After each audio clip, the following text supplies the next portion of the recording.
Is everybody here? And then you need to do yourself. Okay, it's good in the video. Okay, I guess you see me. You look amazing. I think it's just me. Try not to, No. okay. Hi guys, ready again? Okay, good evening. Tonight we're going to be discussing wedding customs in different countries. This is near and dear to me, as most of you know, because I'll be getting married in March. So, marriage customs vary greatly in each country. We will be discussing China, Russia, and India. In China, wearing red is the bridal gown color is traditional. Russia considers marriage a civil ceremony, and in India they sometimes use newspapers to find a match for their mate. First topic we'll go over is actually China. The color red signifies joy, love, and prosperity, and is used in many Chinese wedding traditions. The white dress that Americans use is often thought of as boring or a color of mourning in China. Long ago, in very traditional families, Chinese used matchmakers to find a suitable mate for their daughters. So an example of that would be a wealthy man could marry a poor woman, and so on. This is exhibited in Mulan, the Disney film. Mulan is set up to go see a matchmaker, and she's actually late, which is frowned upon. Then once she gets there, she's actually looked out for her poise and her appearance. Unfortunately for Mulan, she's very clumsy and doesn't know her place. She talks a lot when in China you're not supposed to do that as a woman. So her matchmaker actually states that she's unsuitable to find a match. Another thing that is done in China, another tradition they have, is actually looking for astrological signs to choose a good wedding date.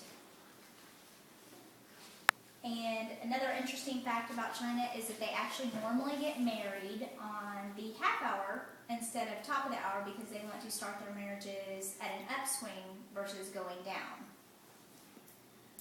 Let's go ahead and move on to Russia.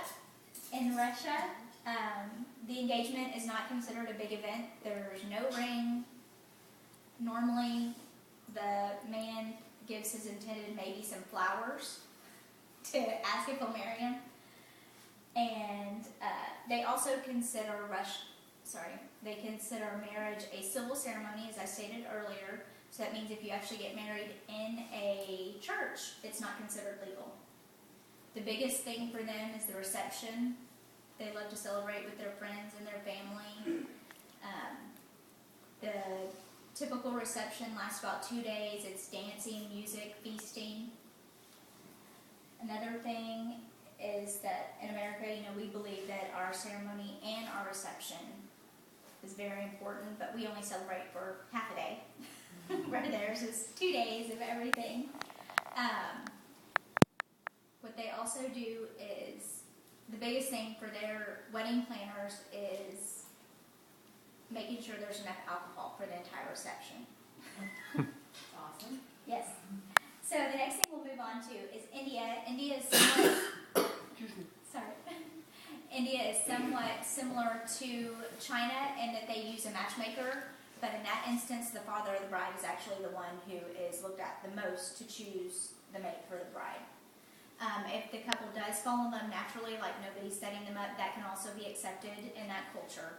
It's not looked on as well as matchmaking, but they do accept it.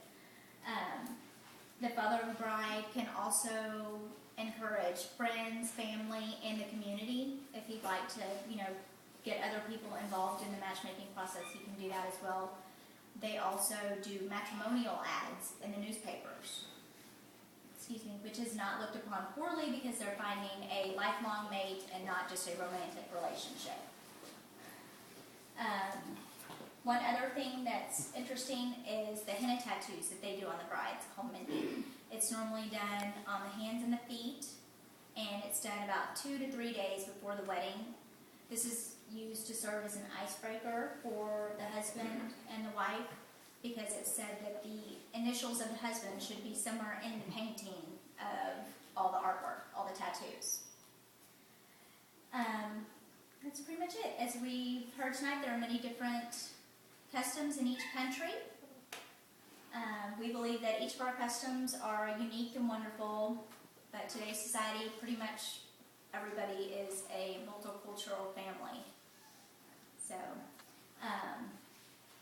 the end result is, of course, two couples deciding to marry each other and being together for a lifelong relationship and celebrating that. So, thank you for coming.